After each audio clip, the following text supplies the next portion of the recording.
आज 8 जनवरी 2025।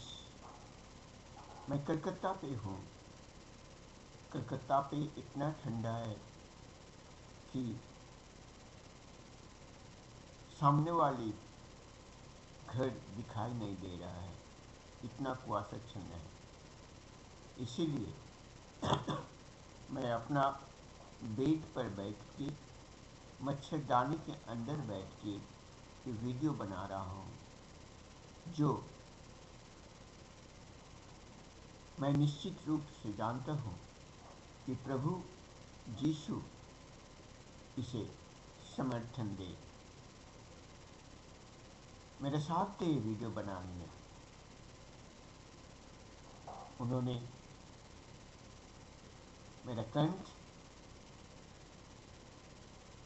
मेरे बोलने का तरीका को अपने तरीका से संभाले, उपस्थापन करे। यीशु का धन्यवाद दो कि वो मेरा प्रार्थना सुन ली, प्रार्थना ग्राह्य कर ली। धन्यवाद यीशु, धन्य मसीह। लूका रचित सुसमाचार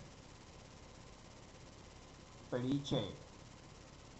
बहुत से लोगों ने उन बातों का विवरण लिखने का कार्य अपने हाथों में लिया जो हमारे बीच में घटित हुई है या निश्चित रूप से ज्ञात है। ठीक वही बातों जो हमें उन लोगों से प्राप्त हुई है जिन्होंने इन बातों को प्रारंभ से ही देखा था और जो वचन के सेवक थे।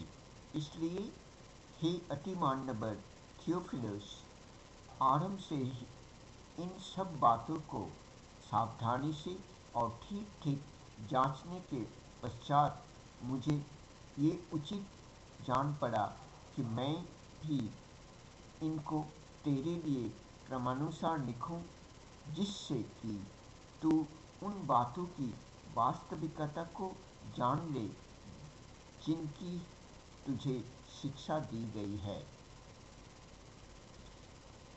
यूहन्ना के जन्म की भविष्यवाणी।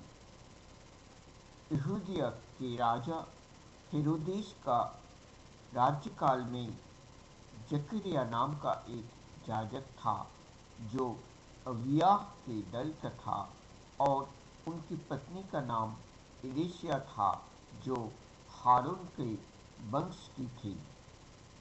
ये दोनों परमेश्वर की दृष्टि में धर्मी थे और उनका आचरण प्रभु की सारी आज्ञाओं और विधियों के अनुसार निर्दोष था। उनकी कोई संतान न थी क्योंकि एलीशिया बांझ थी और दोनों ही बूढ़े हो गए थे।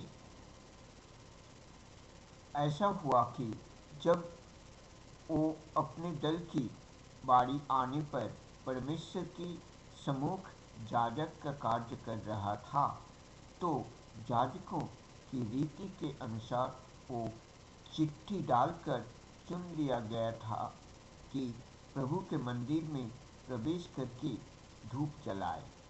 धूप जलाने के समय सारा जनसमूह बाहर प्रार्थना कर रहा था और उसे धूप की वेदी की दाहिने ओर प्रभु का एक दूत खड़ा दिखाई।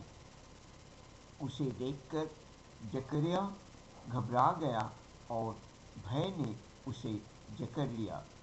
पर स्वर्गदूत ने उससे कहा, हे जकरिया, भयभीत न हो, क्योंकि तेरी प्रार्थना सुन ली गई है। तेरी पत्नी एलीशिया से तेरे लिए एक पुत्र उत्पन्न होगा और तू उसका नाम यूहन्ना रखना। तुझे आनंद और हर्ष होगा और उसके जन्म पर बहुत से लोग आनंद मनाएंगे, क्योंकि प्रभु की दृष्टि में वो महान होगा। वो द्राक्षरस और मदिरा नहीं पिएंगे और अपनी माता के गर्भ से ही पवित्र आत्मा से परिपूर्ण हो जाएगा। वो इज़राइल की संतानों में से बहुतों की उनके प्रभु परमेश्वर की ओर लौटा ले आएंगे और वो उसके आगे आगे इलिय्याह की आत्मा और सामर्थ्य में होकर चलेगा कि पिताओं का हृदय बाल बच्चों की ओर फेर दे और आज्ञा न मानने वालों को धर्मियों की समझ पर ले आए, जिससे कि वो प्रभु के लिए एक योग्य प्रजा तैयार करे। जकरिया ने स्वर्गदूत से पूछा, मैं इसे निश्चित रूप से कैसे जान सकता हूँ? क्यों, मैं तो बूढ़ा हूँ और मेरी पत्नी भी बूढ़ी हो गई है। स्वर्गदूत ने उत्तर दिया, मैं जिब्राइल हूँ जो परमेश्वर के सामने खड़ा रहता हूँ।